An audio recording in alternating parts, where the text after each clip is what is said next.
Gotta have that white sugar, right? Let's see if we're there. If I screwed it up. Hello. Good morning, everybody. Welcome back to Ribbon Candy Hooking. I'm Deanna. We are here for a pop-up today. It looks like there's something going wrong with the computer. How about to you? Yeah, exactly. It never ends, does it? Let's see what happens. Let's keep going because sometimes it's okay. And do you want to do your cameo, sweet person, sweet tired person, and say good morning to everybody and happy Thanksgiving? Hello. Happy Thanksgiving. Hello. Happy Thanksgiving, everybody. I hope that we've got a connection going. Ooh, there we go. We're getting started. All right. How come that it says there's 0 viewers but someone commented? It always happens. Every single time. All right, let me do my show. Bye, baby. All right, bye. Good morning and welcome back to Ribbon Candy Hooking. I'm Deanna. It is great to see you. It's always a bumpy start. If it wasn't a bumpy start, I guess it wouldn't be Ribbon Candy Hooking, would it? All right, well, welcome back, everybody. I felt like I wanted to do a show today because, you know, tomorrow is Thanksgiving here in the U.S., and we always do a Thanksgiving show. And I realized that I decided to take off for Thanksgiving, and I didn't even think about the fact that every Thanksgiving we usually pop up and are together on Thanksgiving. So sorry about that. I thought let's do something spontaneous today so that there is a Thanksgiving themed show for you for tomorrow or the next day. I know a lot of people are in busy situations with crazy family stuff going on, and in our case, we're traveling. But I know there's also a lot of people who don't have a ton going on, and it is a nice thing to have company on a long weekend like this. I'm thinking back to last year. I think we were watching the Macy's Day Parade together, and we were working on designs. Or I was running a show for sure on the history of the floats. Oh, and I did the free pattern last year that was like the Tom the Turkey and the Macy's Day Parade. Do you remember? He was on strings. He should still be there at Ribbon Candy Hooking. He was up on strings with all of these skyscrapers in the background. And I was especially excited and preoccupied because my friend Kim was one of the handlers for one of those big balloons. And that's such a big deal. That's like a handful of people in life that ever even get the chance to maybe do that. She was handling that stupid anime balloon. I didn't know who the character was. It was like Monkey something. But this year she's handling the Pillsbury Doughboy. So I'm definitely going to notice that when he comes through, right? That is just so fun. So fun. And I think the Thanksgiving before, I feel like maybe 2 years before, we did our Norman Rockwell special on Thanksgiving, where we looked at the paintings of Norman Rockwell that had braided rugs and hooked rugs in them. And that was a really fun episode too. So those will be there for you. This will be there for you as you take a pause in your busyness during a crazy busy week. All of these episodes will be there so you can look back on some of our past Thanksgivings. Kirsten, great to see you. Good morning. Rita, great to see you. I'm so glad that you got your thing done yesterday and that went well. Whew, I hope you're feeling well. Are you feeling okay? It's always tough after surgery of any kind. I hope you're feeling all right, my love. Christy, great to see you. Great to see you. Good morning and happy Thanksgiving to you too. I'm wondering if people have the day off today. And I'm thinking the kids do, but they aren't people, if you know what I mean. So I'm just wondering. Lisa, great to see you. Happy Friendsgiving. Great to see you. Are you working on a hooking project? Are you working on a crochet project? Good morning from sunny Vermont. It's sunny here too in Connecticut. It's a beautiful day today. Jessica, I love the project that you've been working on. It really is a beautiful Christmas project. Leave it to you to come up with something so original, so pretty. Great to see you. It's chilly and overcast there in Ohio. But yay for some family time this week. Happy Thanksgiving. Happy Thanksgiving to you too. Liza, great to see you. Good morning. Thanks for ordering the puzzle. I hope you got the story and I hope you didn't read the solution. I'm so paranoid about people reading the solution. Don't read the solution. Don't do cheaty peaties. I know it's so tempting. I always do cheaty peaties if I can, but don't do it. It's too good. It's too good. Wendy, great to see you. Good morning in Pennsylvania, slicing and dicing, I figure. A lot of people are cooking, right? And the thing about us going away this year is that no one has to cook, so no one has to be in a bad mood. And they have taken away the toll booths in Massachusetts where we're headed to the Boston area. And we're headed to Concord. You know, I always go to Concord for Thanksgiving. And yeah, those tolls used to really be a thing. They used to be the main reason Thanksgiving was difficult because of the way my father reacted in the car to being at the toll booth for hours. Quite rightly, but I mean, man, whew. Those were our worst family times on one of our best days, Wendy and Lisa both. Oh, you're doing both. Excellent. Liza got this story and excited to work on it when it arrives. It should arrive soon. I ordered mine too. I can't wait to see it. I haven't seen it yet. I'm assuming that they are great. Which they seem to be according to the reviews. Ruth, great to see you. You are here in Missouri. You and Richard, right? Is it Richard? It's Richard. Sometimes my brain works. It's Richard's birthday. Happy birthday to Richard. You already made 2 pies today. You are killing it. Well, thank you for taking a break for the show. I'm going to run a fairly Thanksgiving themed show. And toward the end, I'm going to show you the project that I'm working on to put up as a free pattern right after this show. So I always like to do a free pattern for holidays, and this Thanksgiving is no exception. So we will be working, we'll be looking at that and hopefully working on that together over the weekend. I also want to remind you on a business note, thank you Patreon members for supporting this channel. Without your support, this brand would have folded a long time ago, quite honestly. We've got some great momentum now. We're taking big chances with new products, new publications. So thank you so much for your ongoing support. You'll be getting a message from me too. In the meantime, I want to remind everybody that coming up is a very big shopping weekend, right? So this is like advertising note. 3 things happening in succession this weekend. Black Friday coming up after Thanksgiving. Now I'm putting up the pattern today, so you have that to work on during the Thanksgiving weekend. But Black Friday is coming up, so I'm going to put up at least one special project deal that will be a rather amazing deal for Black Friday, but I'll put that up today too, so that you have a chance to get started on that and think about that over Thanksgiving. Saturday is Small Business Saturday. So that's a big deal too. I'm thinking about what to do for that. And then Monday is Cyber Monday. So on Monday, I'll be doing sales on all of our PDF downloads and the classes, the pre-recorded classes that are in the past that I've already done. Those will be on sale. Things that are digital will be on sale that I don't have to send an actual product for. That will be Monday. So we've got 3 shopping days coming up that are serious business for me too. I'm already thinking forward to what I need to have under that Christmas tree. Ruth says, we are here from Missouri. Oh, yeah, I already got that. That's great. All right, so, hey, I'm going to keep an eye on the thread. And let's talk about some of the stuff that I found last night. I was at the trampoline park again, getting further brain damage. And I thought, yeah, let's do it. Let's do a Thanksgiving show. And then I thought about what Thanksgiving for me is in terms of like connotations. And for me, it's old-fashioned, right? No matter how old I get, and I'm getting there, it feels like a very old-fashioned holiday for me. It doesn't have that commercial angle to Christmas, which a lot of people hate. I really love. It doesn't have that sort of spooky, vintagey, sort of modern quality that Halloween does. It doesn't have that kind of homemade paper Valentine and sweets quality that Valentine's Day does. Did I say Halloween? Valentine's Day? Thanksgiving is different, and it really feels like a family day. It feels like it's rooted in history. And for me, Thanksgiving is rooted in all of the Thanksgivings that we've had before, and those have, and it's a more, don't choke yourself up. It's a more emotional holiday because I think on Thanksgiving of all the family members who are not here, who used to be, at the table. So in that regard, it's a little bit hard, and it's more maybe somber. Maybe that's what I'm looking for. It's a little more somber. I just did that to myself for no reason. We have tons of content that isn't going to upset me, and the fact that it's old-fashioned makes me look for antique rugs, vintage stuff, older patterns. The pattern that I'll show you in a few minutes that will be up later today has that feel. It has a kind of Pennsylvania Dutch redware feel, and it's certainly a Thanksgiving pattern. So, I got looking at some of the things, textile things first that we have seen that have a Thanksgiving feel to them.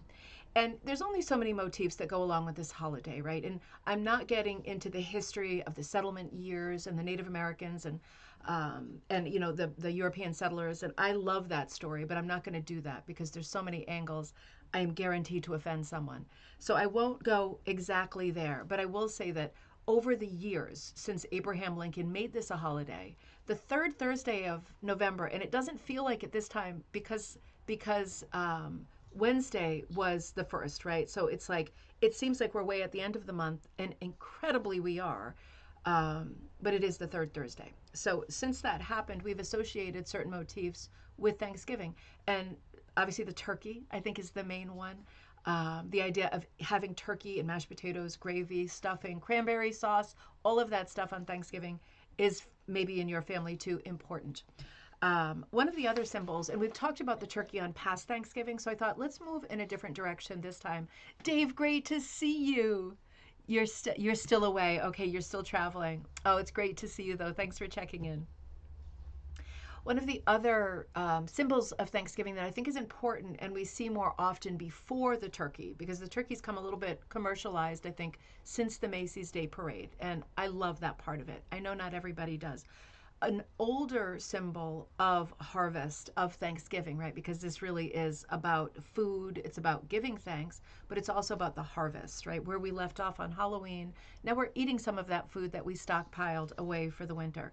So cornucopia is where I'm going. I'm going to cornucopias rather quickly. So in Greek, the first thing I thought was, why is a cornucopia shaped like a cone? That's impractical. Because if it's a basket, wouldn't it hold more if it didn't have a cone for a bottom? Well, by definition, it has to be a cone, because cornu in Latin means horn, and cope in Latin means plenty. So that's, some people say horn of plenty, cornucopia, whatever, it doesn't really matter.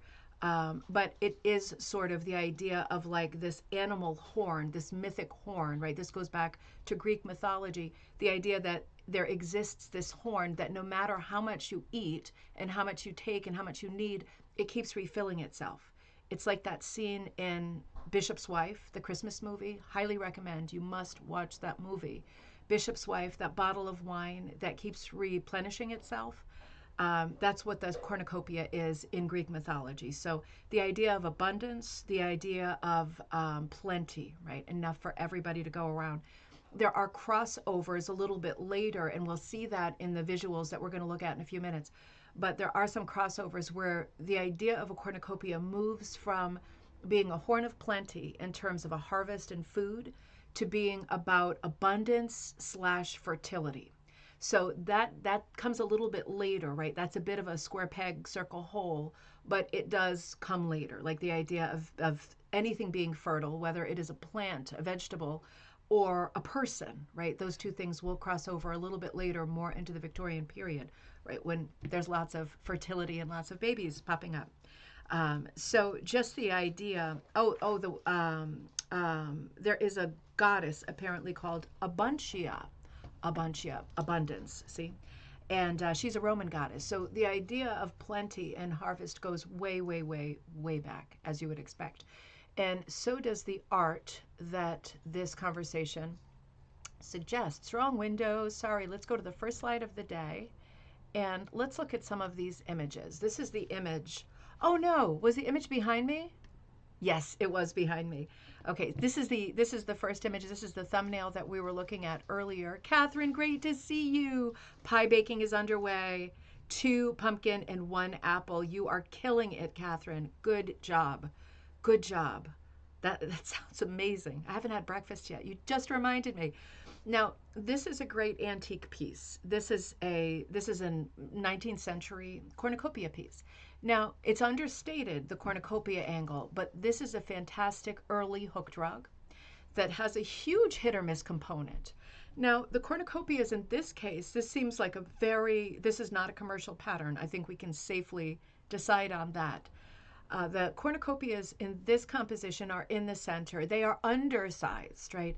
And they are not really telling the story of abuntia or abundance or plenty.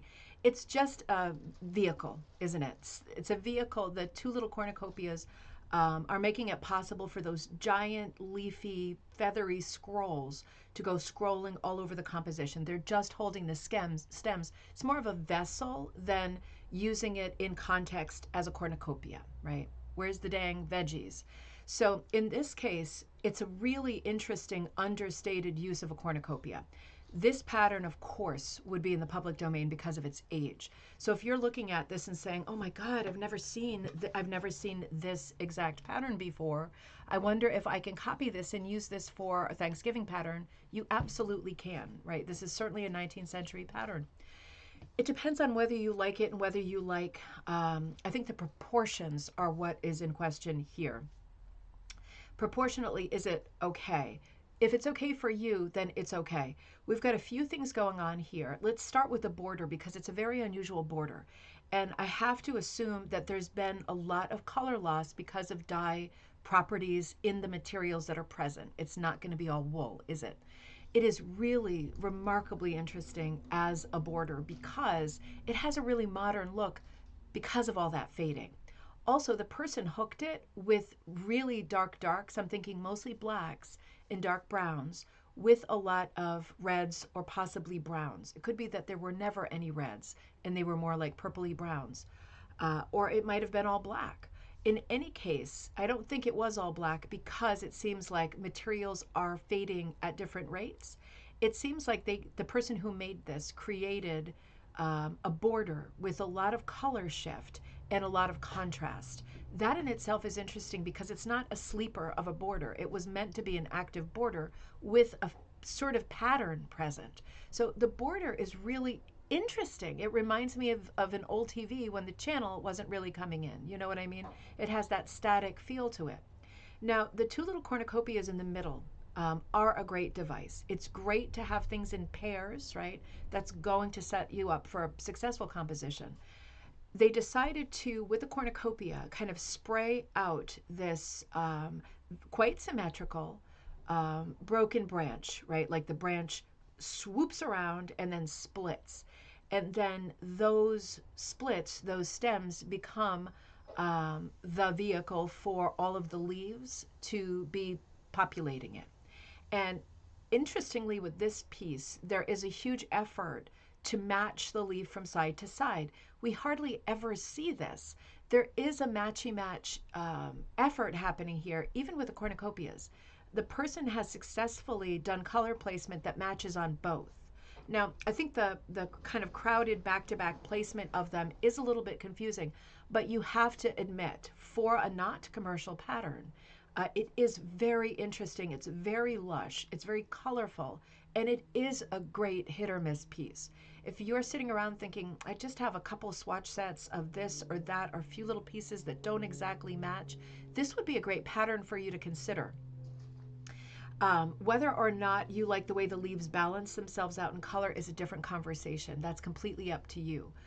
The person has also decided to do a lot of outlining here, and whether or not that's necessary, I think it's interesting. I think it's a good move because there is a lot of color, makes a lot of busyness, right? So you do need some kind of definition. You do need a bit of a stable composition happening with this much activity. There's hardly any background showing.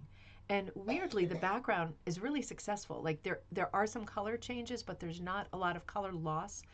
I think if this background shifted the way the borders shifted color-wise over the decades, that it could be problematic because it could be really hard to see what the design is on a composition this busy. This is a great design to freehand. If you draw yourself one cornucopia and you flip it like this, you have got this composition ready to blow. Just swirl out the line. It doesn't have to be perfect. Squash it. There was a Thanksgiving reference. Make it fit, make it work. Color-wise, do what you think is best for your color stash and what you've got left over. I think it's a super fun composition. That was from Live Auctioneers. Here's a close-up of it. This is a past rug that has sold, and I couldn't see what it sold for because it was so far in the past, but I thought it was super, super charming and worthy of a good look. I think I have one more. This is the corner design.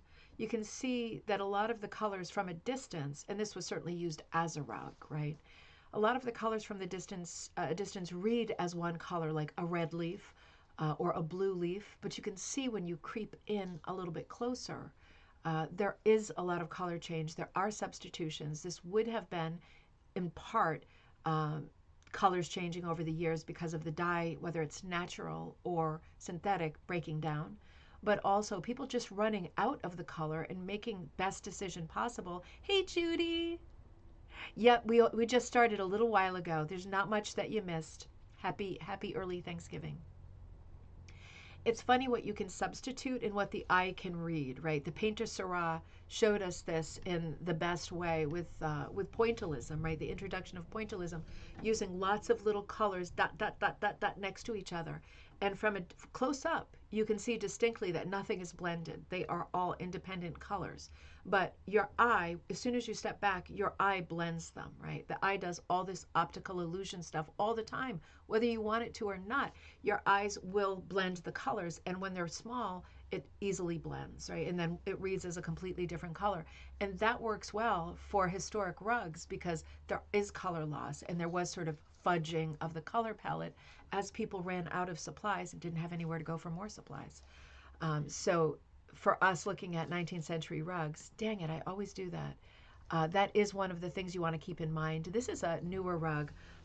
This looks to me, I don't know if this is a commercial pattern, but if it were, I would guess this is a Rittermere, just because of the simplistic nature and the sort of hat tip to a historic pattern, the scroll, the eternal scroll.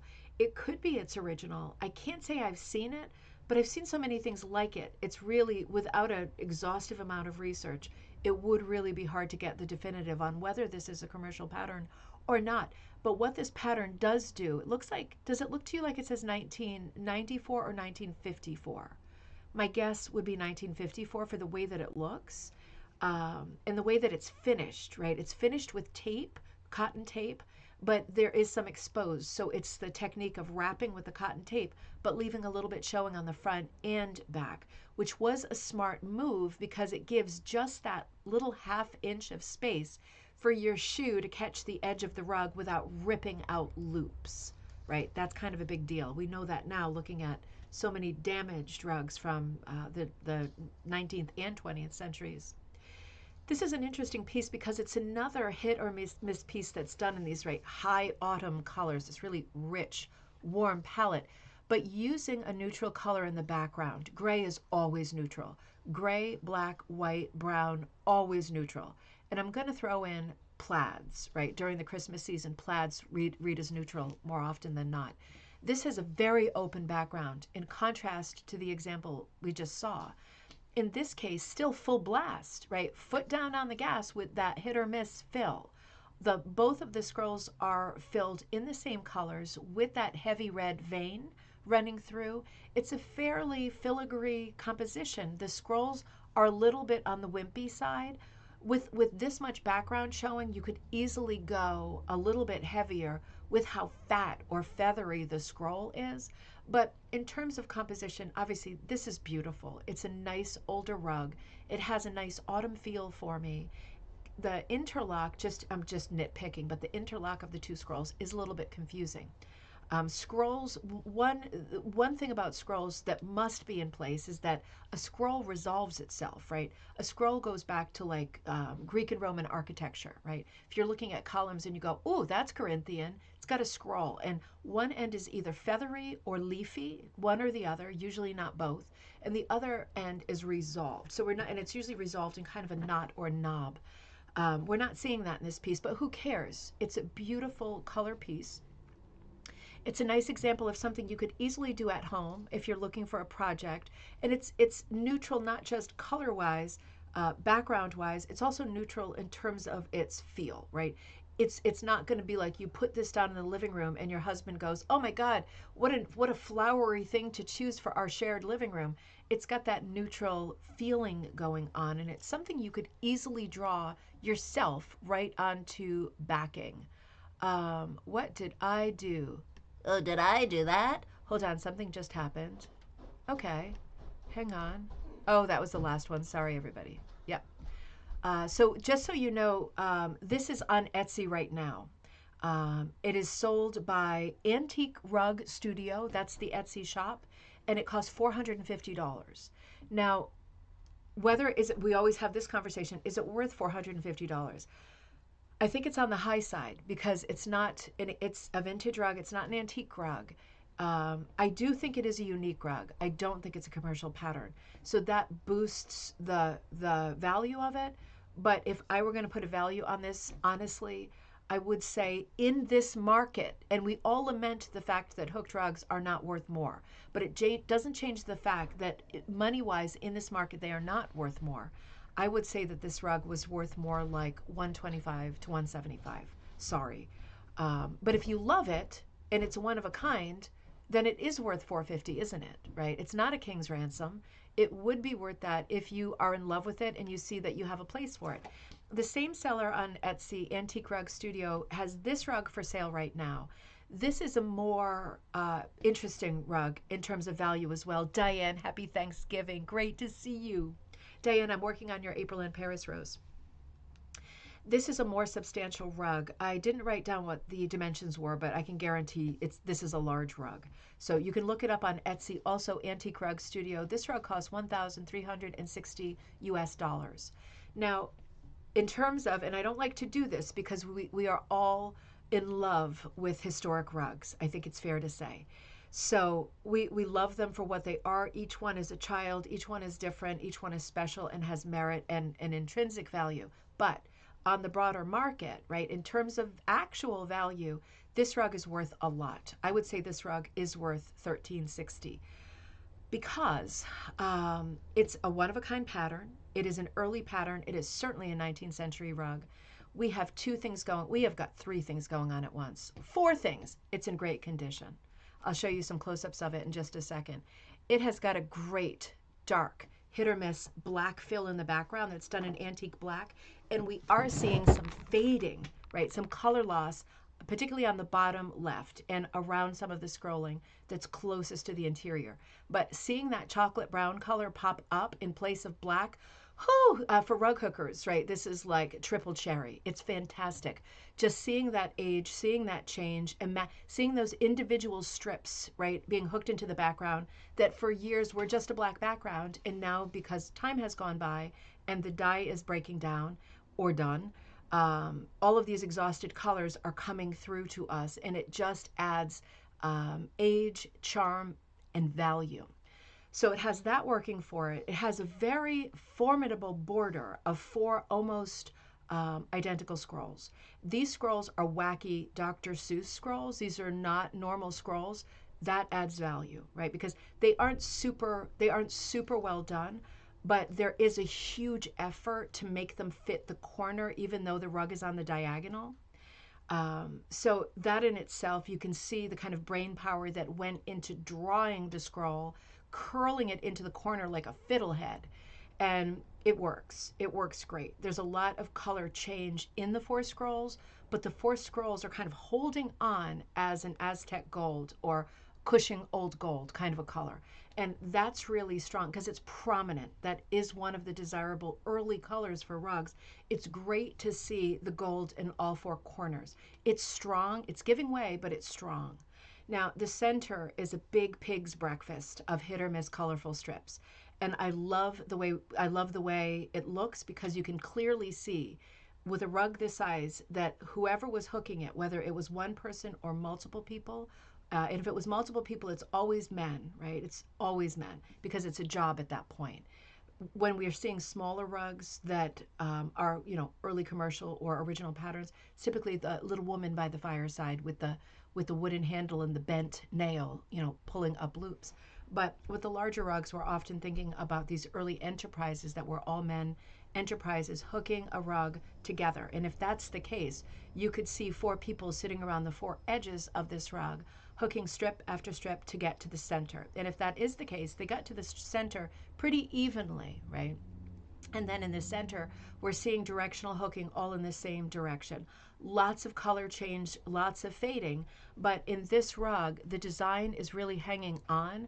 The colors are really hanging on.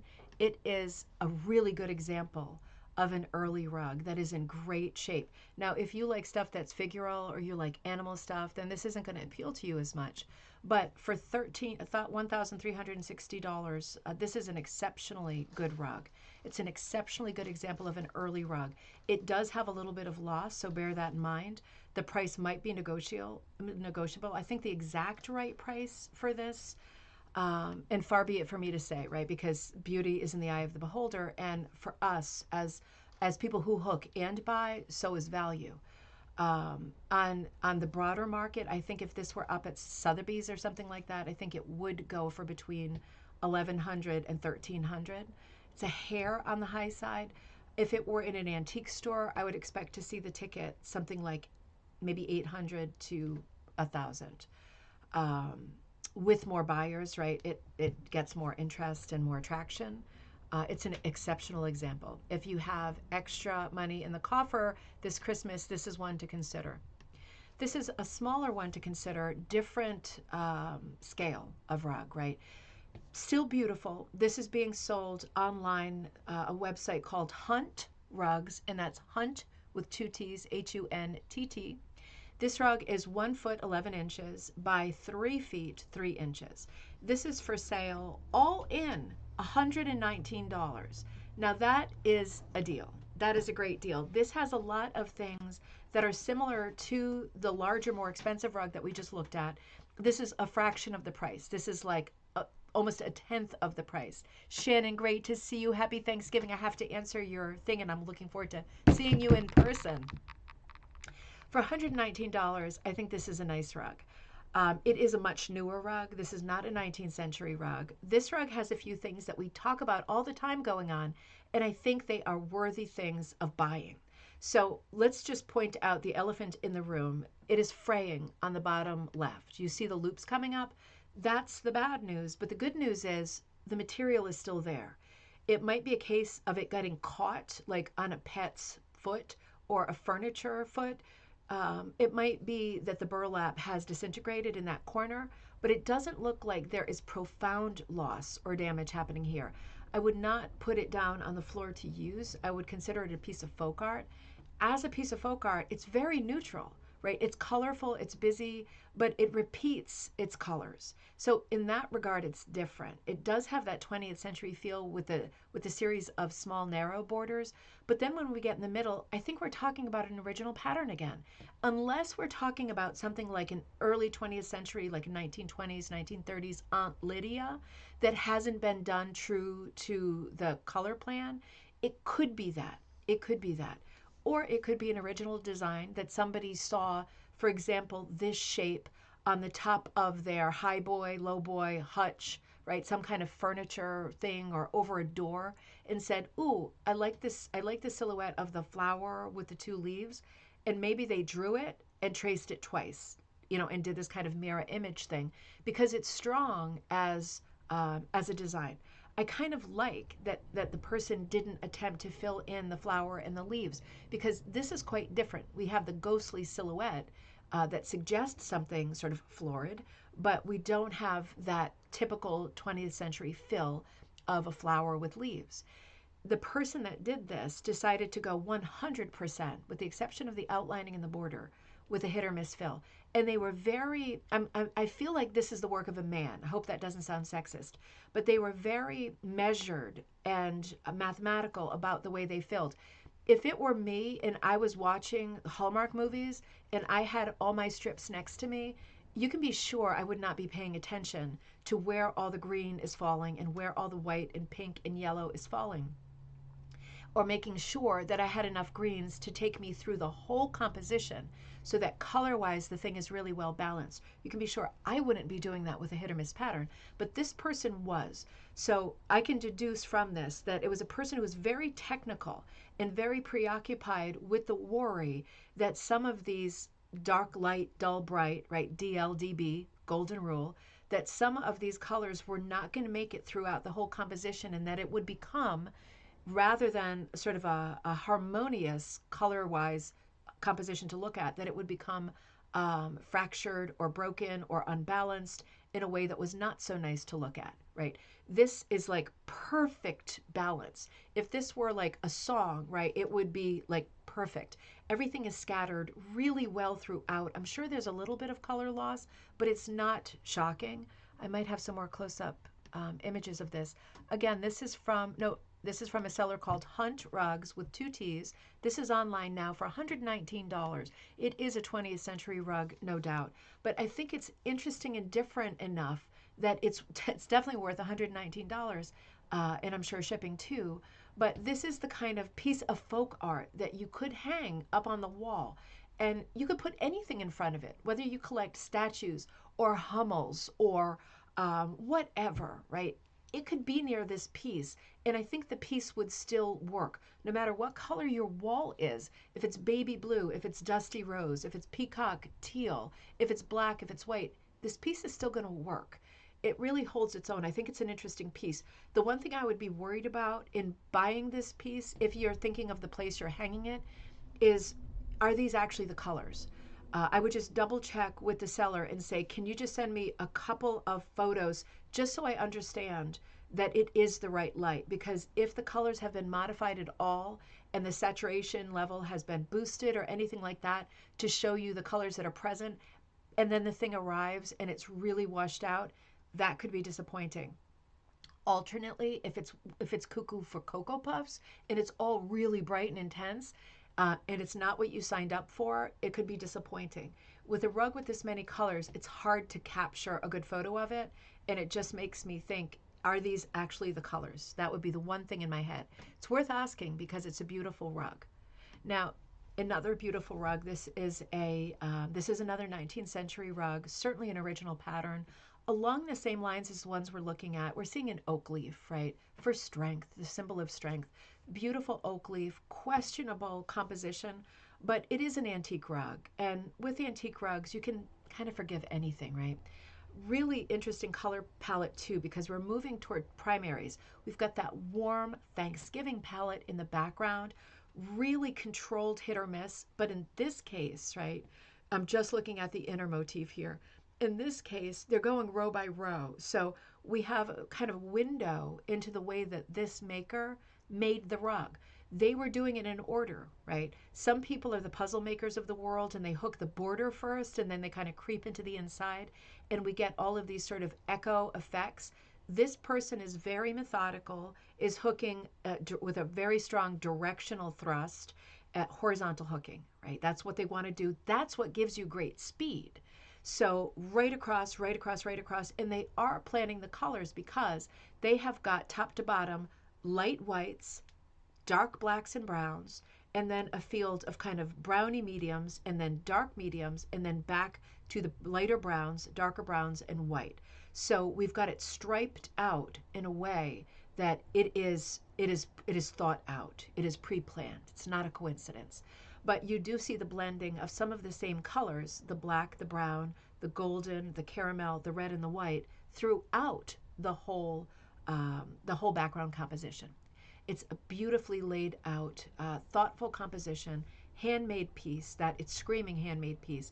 I think that what bothers me is that the middle where the cross of the leaves meet, because the two ghostly white leaves, it looks like their veins have faded. I'm sure they did have veins at one point. It might even be that they were a different color, but I kind of wish that that horizontal vein ran through it rather than the vertical, because the composition has a very horizontal thrust, right? Vertical is an afterthought. So I kind of wish that was kept up, but it does create tension with so much of the background going side to side. That one bit of tension, the leaf almost reads like an arrow in this composition going north to south, creating drama in theater. And of course, the border is really interesting in this piece. That light outside border is interesting because that wasn't what most people chose for the floor. Dirty feet, dirty shoes, hitting the white border first isn't what most people chose. It is a gorgeous rug, and the border is really, oops, wait a minute. I'm screwing things up. The border is really, interesting with its zigzags and with the red. Red usually represents the hearth in the home, certainly with log cabin rugs, but with this rug too, I would venture to guess that the rug has some kind of meaningful and thoughtful placement. It is a nice colorful rug. It does have that banded border in the darker color that is typical of the late 19th, early 20th century. You can see some color change and a little bit of loss, but in general, it is a gorgeous rug. This has been sold. Has it been sold? Okay, wait a minute. No, this rug that we were just looking at is a past auction on Live Auctioneers. This is an incredible tragedy in my mind.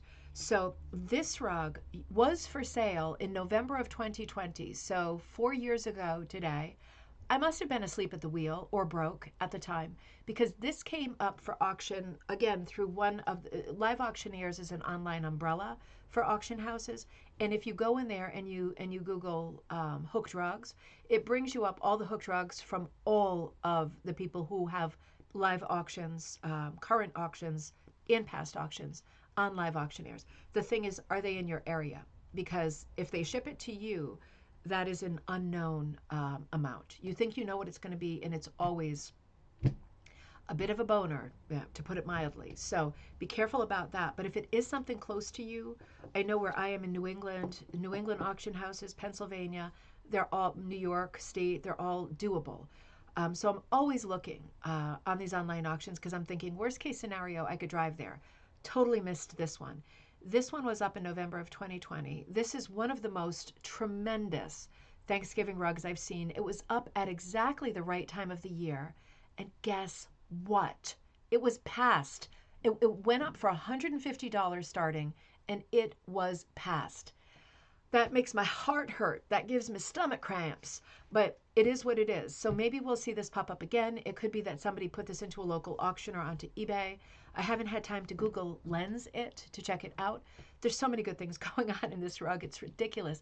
I'm not a huge fan of the blue cornucopias because I feel like seasonally it's not the right cord, it's not the right color, but they are beautifully done, right? They do have very three-dimensional feel. It is the same composition with the two tipped cornucopias as we saw in the first image, right? As the image that is behind me. It's the same composition, but it's done a little bit differently in a much more fine manner, I think. Sort of more evolved, right? This is, I think, a much larger rug. So the blue cornucopia is in the center with the corresponding sprays of not, right, the traditional fruits or veg or whatever, but flowers. So we see this in the late 19th century, early 20th century. Victorians loved putting flowers in all of the places, including the wrong places. It does work really well here. It almost looks like a nosegay, like one of those little cornucopia or vase-shaped pins you would put on your lapel with a little bouquet of flowers in them, right? That was a big thing during this period as well.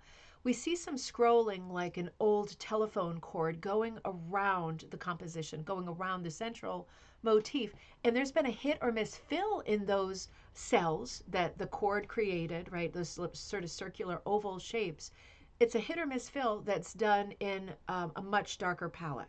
So that's a curious choice because it almost reminds me of phases of the moon going around in a circle. I'm sure that is not what was intended.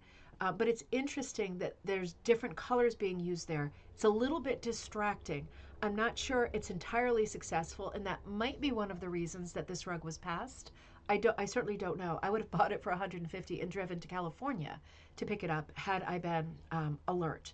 I love the red scrolling on the border. It really picks up the flowers because really the flowers on the right, whether it's the photograph or it's fading, it looks like this rug may have faded in real life because part of it was closer to a light source. It seems to me, unless it's a photography problem, that the northeast of the rug is kind of bleached and the southwest is darker. Could be dirtier, could be darker, but it's resulted in the fact that the bouquet on the right is much lighter colors, and the bouquet on the left is much more saturated colors. Regardless, I think that is all corrected and forgiven because the scrolls, which are a little bit electric, aren't they? They look a bit like bzzz. The scrolls going away around the whole thing are red, and it's pulling both sides in. So whatever happened there, I don't think it really matters. I think we've got some great color harmony. Now, before we move on to some other textile stuff that I want to show you that has a cornucopia theme, I'm going to show you the free pattern that I'm going to put out as soon as I finish this show. I ran out of time. I was messing around last night when I came up with the idea for this show. I was so uh, utterly pooped out bringing Jocelyn home from the trampoline park, and I was starting to feel like I was getting sick. And I was thinking about today, and I was thinking about Thanksgiving, and I thought, oh, I want to do something free pattern to put out there. And I brought my notebook to bed, and I drew this guy right here. And the idea with him, I wanted to do a turkey. I always do a turkey for you on Thanksgiving. The idea with him is that he's a little bit nervous, and the piece I ended up calling Tom in Money Tree Wood, because let me show you how I evolved it. I struggled surprisingly a lot this morning with this pattern. That's why I'm not quite ready with it yet. So I think it's going to look more like this, and it obviously cuts off here and cuts off on the sides. I'm still reworking it.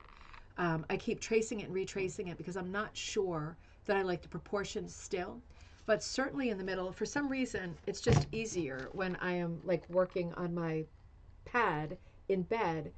When it comes to actually laying it out, sometimes I struggle, but I was in a bit of a rush this morning. The kids are home. So I do like Tom the way that he is, and I gave him lots of swirls. I gave him a breakdown in his body, of patterning. This is what got me started on the whole idea, is that in this sketch, I did an original sketch for this before. Let me see if I can show you. It's different, but I did this sketch, I think, a year ago, and I liked that too. I happened to find it, but I liked how I swirled out his body. It reminded me of quimperware or redware, right? Like the Penn Dutch, like the redware with the yellow piping that looks like mustard, Heinz mustard or whatever, golden mustard. For some reason, I struggled when it came to putting it down, and I'll tell you how I feel the composition was saved in the end. I loved Tom, and I love the idea of him going through a money tree forest, because I was thinking about money trees, and I was thinking about, at least in New England at this time of year, those money trees. They're like, they have these perfectly circle, like a sand dollar circle leaf on them, and it looks like stained glass. It's like transparent. It looks like mother of pearl, but it's transparent. They're dead at that point of the year. They bloomed, blossomed, they're dead, and they come out looking like coins, but beautiful. This beautiful creamy white color. They're just beautiful. And one of my favorite memories is taking walks after Thanksgiving meal, like when we used to live in Rhode Island. By the way, I have my uniform on, just so you know, right? We're going with this already.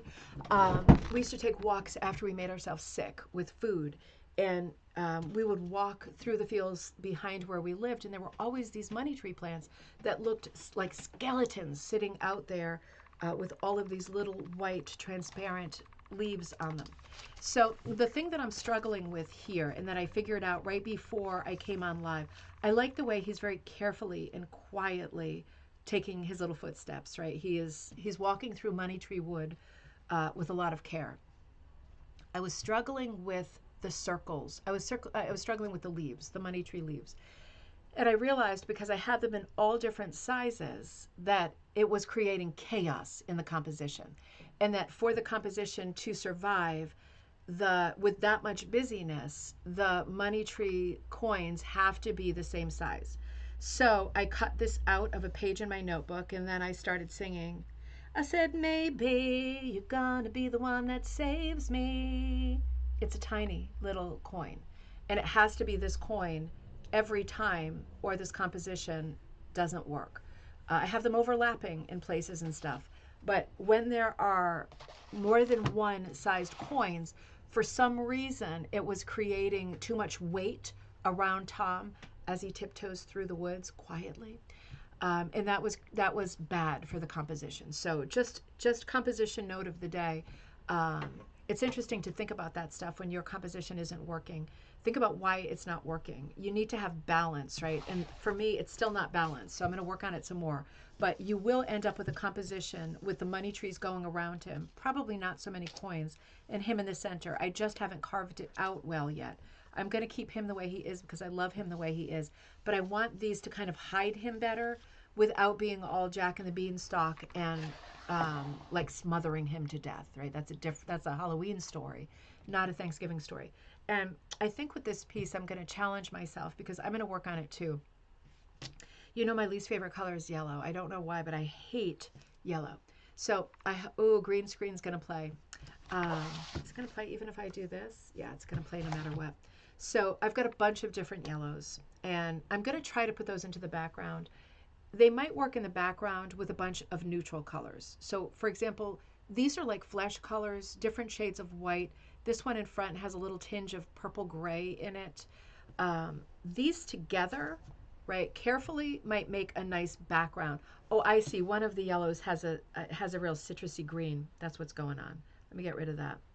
If I mix the yellows in the background, nope, with some of the neutrals, that could work. And then I've got like my extended base because I want the money tree to be the white coins. I have a bunch of oranges that obviously also have green in them and a bunch of purples. Oh, purples are okay. So I'm thinking about how I'm going to use those because I still want Tom to be a brown turkey. And I've got lots of plaids and leftover scraps that are patterned wools like this. Those will work great for him. I've got a lot of leftover bits for my swatch sets that are great Thanksgiving-y colors, kind of rosy, russet, pottery colors, like all of these different spicy browns are going to work great for him. So whether or not I'm able to hold on to the idea of doing the background yellow, I'm just not sure. Obviously, if you did a composition like this with the background darker, it's a bit of a more scary composition. I don't want it to look like candy, you know what I mean? So I'm going to evolve that for another half hour after I end the show. We're not there yet, but something interesting to think about, right? Because that's coming at you. So let's come back here and look at a few more examples of things for Thanksgiving that over the years have been popular textile and fiber art forms. Certainly the theorem painting is one of them. And this is a Victorian era and earlier. This goes back to the 18th century. We see theorem paintings really hitting their stride in the Victorian period. These were being manufactured in large numbers as well. Handmade, but, you know, same designs. So theorem is really a stencil that's been repeated. Every element of this composition is a different stencil piece. I just held up for you that little circle that's going to make the money trees for Tom, for a nervous Tom. But this thing is all stencils, with the exception of the scrolling lines, right, like the grapevine strings. Everything else is including the stems on the berries.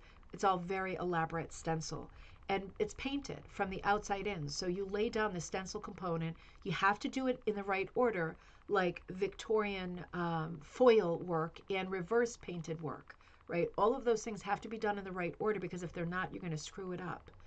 So it's all laid out. You do the outside in, right? And for example, if the piece that you're working on is one of the, let's call them ribs, it's probably not the right word, of the cornucopia, you would be using a flat paintbrush, like a decorator's brush, doing dab, dab, dab, outside in, so that the shading is always the lightest on the inside.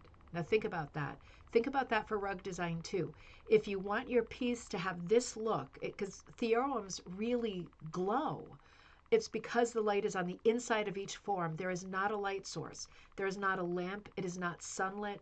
The light is coming from the center of each form, and that's what makes the glow. That's something we could easily do in rug cooking too. You'll see lots of these. I'm not sure I like the peeled banana. It seems like that's going to go bad real fast. And the watermelon is kind of confusing. It seems like we have a confusion of seasons with this cornucopia. But it is a beautiful design, and the twist in the cornucopia is exquisite. Never thought I would say that sentence, but there it is. So theorems is something that you could look at online if you're going down the rabbit hole. This stuff, remember this stuff. I mean, I have a lot of this on the walls around me, but for Halloween, pictures that your teacher put up of cornucopias and at that time pilgrims, and I'm sure a lot of other stuff that we would now consider offensive, all over the classroom walls. And how ramped up did you get when you started seeing these being taped up all over the place? You knew that the holidays were coming. This is a painting, a Rubens painting. So Peter Paul Rubens of Abuntia. So we talked about her, the Roman goddess, right, who is, right, the sort of baseline for this holiday, at least the namesake. So here is Abuntia, and she does have her boob out. Sorry about that. It can't miss, right? It's that era of painting, it can't miss. But it is a beautiful allegory painting, right, where Abuntia comes to life. She's got the horn of plenty. She's got the cornucopia. And then we've got some other characters. We've got Cupid in here as well. Beautiful sort of nighttime setting, but she is the reason for the season, so to speak. And there is a whole other angle of vintage cornucopia art that you can be sourcing for your own cornucopia designs. I do have cornucopia designs as free patterns on ribbon candy hooking too, but if you're looking for your own, either think about cutting one out as a stencil or be looking at these 1970s era needle points, embroideries. These are keywords. This one is by Erica Wilson, who you know is like, she's one of my superstars, right? She's like one of my great idols. This is one of her designs. And does it have a dated look? It definitely does. I mean, there's a lot of sort of avocado and browns in it. But God, isn't it pretty? It's got a lot of the Jacobean needlework in it too. It's got a lot of crewel. It's got long stitch. It's got a lot of fancy stitches happening. And incidentally, I'll just remind you that Erica Wilson had a very short-lived but meaningful show back in the 70s, right? It was Mr. Rogers kind of a show where she appeared from the side of her set, like she was coming from outside and entered and was always very British and very surprised to see you there. And oh, so happy to see you there. And she would sit down on the sofa with her work and explain something about needlepoint or some kind of needle art angle, whether it was applique or quilting or embroidery or whatever, explain something that really thoroughly that was important and a great hack. So be looking for Erica Wilson on YouTube as well. She really was amazing. And her designing was amazing. I have a special love for it. This is another one that I think is an Erica Wilson. This is a winter cornucopia. This makes less sense to me because there is like an American eagle on it. I love this design, but I think as much as I love the American eagle, I'm not sure that there's more seasonal confusion here, I guess is what I mean. But I do love the three-dimensional feel of the berries that she's put on there. It looks like there's a lot of sewing techniques in here, some pine cones that I don't know at all, but it came out beautifully. Lots of cornucopias, that's the point. Kits like this are interesting for us. This is the same kit, and I'm showing you what the packaging looks like. These kits always come with a wealth of supplies, and they come on something that is akin to weaver's cloth. So for those of you who are mini punchers, be looking out for kits like this, whether you want to make the pattern or not. Be looking out for kits like this because they're at Savers, Goodwill, thrift stores, yard sales, antique stores, and they typically don't cost that much because the image is not super desirable these days. They do have beautiful backing fabric, right, that you could use for a different project, mini punch, or you could punch into it with a traditional punch needle. That usually works, tested on the corner. This is a Minerva project because, product Columbia Minerva, because they were hosting all of the Erica Wilson patterns for a while. But the main thing, right, where the cornucopia's gift with these found older patterns, vintage 70s patterns, it's the Persian wool. I mean, it's thin. Yes, it's very, very thin. You can unply it to make it thinner. It's 100% wool, or you can multiply it to hook with it or punch with a traditional punch. Do what we do with it. If you see this in a pack and you think, oh, that's too thin for me to use, it's not too thin. It's absolutely perfect because those beautiful colors, number one, it's already color planned for you, right? So if you're thinking, you look at that, I would never look at that particular pack and say, oh, it's going to be a cornucopia because it's like red and green. But I would look at that pack and say, ooh, what a huge variety of colors and what a mix of colors for a Christmas pattern. And I would buy that, right? And I would save the backing fabric, think about that like for later, rainy day list of thoughts. But I would take out that Persian wool and I would be looking to 3-ply it, 4-ply it, and to rug hook with it. And yes, every loop is going to come up like a little pom-pom. It's going to give a different look, but it's 100% wool. It's beautifully saturated the way that it's dyed. It's very high quality, and it's moth proof when it comes in these kits, especially high quality kits like the Columbia Minerva quilts kits. So be thinking about that. Don't pass on great stuff like that. Not such a high quality kit, but this is a latch hook. So if you're looking to do your own cornucopia design, be thinking about latch hook too. Latch hook, by definition, right, has a cut pile. It's a pre-cut pile. This would have been a kit. I don't know who the maker was on this. These are classic 70s colors, and it is highly pixelated because of the height of the pile. So it's not, for me, super appealing or successful, but I do like the color palette, and I think the composition is really pretty. I like the way there are these kinds of aggressively sharp branches coming out of it. We don't always see that. I also like the way that there's some visible autumn leaves in it.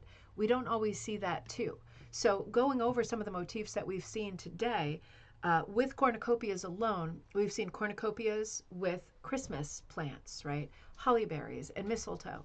We've seen cornucopias with autumn leaves, cornucopias with summer fruit, cornucopias with traditional vegetables, autumn harvest vegetables. We've also seen cornucopias with bananas and watermelon. And we've seen cornucopias that are being used as vehicles for flowers, just bouquets of flowers. And weirdly, all of that works, doesn't it? So interesting. Now, I just want to say one more note, one more shout out for today, because I know more and more beginners are finding this channel and watching live or watching later. If you're watching this for oh, Catherine, I'm sorry. It's all here for later. You know, a lot of people will watch by tonight or tomorrow or the weekend. It'll be here for you, in other words. If you're a beginner and you're thinking, this happened twice last night. Okay, quick conversation. This happened twice last night. When I was at the trampoline park, God forbid, because I'm probably headed back there today. When I was there were two young girls who came up to me to watch what I was doing because I was hooking. I was hooking one of my roses, Dark Lady. And I was sitting in the cafeteria with the noise happening. It was mostly Christmas music last night, but I was sitting next to, there's also like a video game area, like an arcade area. I was sitting next to the Price is Right video game, and it was doing that ba ba ba da ba, and it was driving me nuts because the Christmas music was actually all right, but the noise, the weird blue lights, the changing lights, right? There's like this strobe thing that's happening. Is nightmarish, but I'm able to get some work done. And even in that like toxic, horrific environment, two girls came over. They both looked like they were in their teens and watched and wanted at different times and wanted to see what I was doing. And I explained to them what I was doing, and I told them about the channel, and there's lots of free videos out there. And I thought, wait a minute, can we all, like, can we say, make a pact that over the course of the weekend, you just take your hooking, right? If you have like a lap frame or a hoop frame or something like that, can we make a pact over the holiday weekend to sit somewhere in public with our hooking, just to do it, right? Just as a token, because people may or may not come up to you and say, "Oh my God, what are you working on?" But it just reminded me that the best advertising for this craft that is very small is to actually do it in front of people. Because one of the girls came over and she said, "Oh, is that a crochet hook? I crochet all the time." And I said, "No, but you could use your 3.0 or your 3.5, and you could easily hook into burlap in a hoop." And she's like, "I have a hoop." And, you know, it was a great conversation. It like made me feel really happy and hopeful. And the other girl too came over and was more like, "That's cool. What are you doing?" And I thought, it's not that cool. But I'm very glad that you think that it is, because you know, we need young people to come to the craft, and just sitting and demonstrating it. I know sometimes it's a bummer. You're like having thoughts, you're listening to your audiobook, and you don't want people talking to you. But it is a good thing for the craft, right? It's about the overarching story that it's important to bring this craft to a broader audience so that we ensure its legacy. After we're gone, we want to know that there's other hookers out there enjoying hooking the way that we are. If you're a beginner and you pull up this on ribbon candy hooking, and I will add, as soon as I make a final decision, as soon as I fix the money tree part of this composition, which really is awful right now, as soon as I fix the money trees, I'm going to put that online as a free pattern at Ribbon Candy Hooking, right, the shopping site.com. Also in our Facebook group, which is Rug Hooking and Punch Needle Club. and also into the description of this video here. I'll put it into 3 places. If you pull it up and you're thinking, what do I do next? What you do next is you download the image and you print it on the printer. And you say to yourself, that's really small if it's a piece of paper. That's going to be tiny to hook. It will be tiny to hook, so maybe don't do that. Say to your printer, how big do you want it to print? Say you want it to print like, I don't know, 12 or 15 inches. You decide. And then your printer spits out 2 or 4 pieces of paper that you have to cut the margins off, Scotch tape together. But then you have a paper pattern, right? It's taped together, but it's Tom in money tree wood. And you put it up to the window, right? This is the most basic way to do it. If you have a light box, great. You put it up to the window and you need your backing fabric. I should have said that first. Do you have any burlap kicking around? And if not, are you near Joann's or Michael's or one of the big box stores? Tape Tom up to the window, get your backing fabric, hold it up there or tape it up there, take a Sharpie and just trace it. Trace as much as you can. You want as much light coming through as you can. Trace as much as you can. And what size cut for a 3 or a 3.5 crochet? I would say between a 5 and an 8. Anything smaller than, I mean, you could go smaller than that, but you don't need to. I would say 5 to 7 sweet spot. Will do 4 to 8. But a 3.5 is kind of right in the middle as a crochet hook. It'll do you all sizes, but most comfortably it'll do you the middle sizes. I would go 3.5 to 4 if I was going to do primitive. So 8, 9, 10. So yeah, those mid sizes best. So once you trace your pattern, you're just putting it into a hoop, right? You can put it into an embroidery hoop for further notice until you decide whether you love this craft, and you will. And just cut up whatever you've got near you. I just showed you a bunch of scrap wool that I have. But hey, if this shirt starts upsetting me, I'm going to cut this up. And then I would have both the gray and this floral pattern, right? So you can cut up anything that you have. Stick with thinner stuff. Stuff like denim is hard to hook with. You can cut up your sweaters. Did you take out some sweaters this year and they had moth holes in them? Cut them up with a pair of scissors, right? Cut them up about 2/8 of an inch, right? Like a 1/4 of an inch, right? I'm just measuring it in my head. And if that is too hard to pull through your backing, then cut it up a little bit thinner, right? Just cut one and see how it goes. Cut stuff with scissors. Use a crochet hook, right? Just get started. See how it goes. Be patient with yourself. Watch some of the videos I have on here that show absolute beginners how to pull loops up. And just get going with it, right? Don't criticize yourself every other loop and go, oh, screw it. I screwed that up. I'm not cut out for this. Don't do that, right? That's not how things work. That's not how you learn something new when you go through with this ticking time bomb like approach.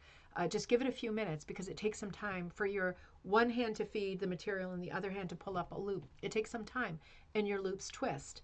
And it's a while before it gets hardwired in your head. How long did it take you to figure out how to do your bra without, it being in the front and twisting it around, right? I remember that. That took forever. My hands were doing the wrong things, right? And when I blew out my shoulder and I couldn't do it at all, again, it was like learning it again for the first time. Your hands don't always do what your brain is telling them. So just give yourself a minute, right? Just practice, give yourself a minute. Nobody does it great out of the gate. Nobody does it perfectly, but luckily, this craft is not about perfection.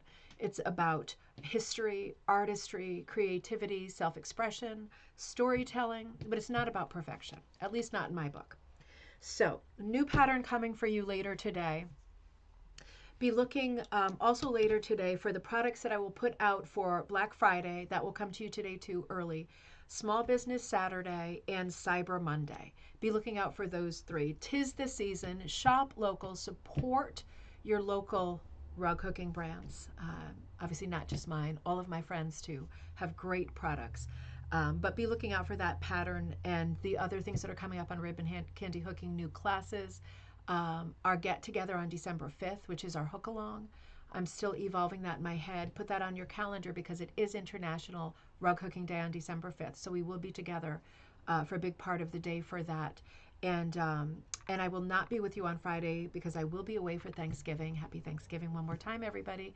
And I will be with you on Sunday night for gallery night, our favorite night of the week. So be sending me your projects. They don't have to be autumn projects. They don't have to be seasonal projects. Send me pictures of the projects that you're working on, have finished in the past, things that you are evolving, sketches, supplies you might have found, exciting things that you've got going so that we can talk about your stuff on gallery night and support the great work that you are doing on gallery night this coming Sunday at 7 p.m. Eastern Standard Time. Rita, you have a great day too, my love. Thankful to have you in my circle, and likewise. And I can't wait to see you later this year.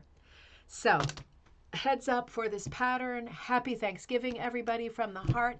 And I will see you on Sunday night for gallery night. Send your everything to ribboncandyhooking@gmail.com.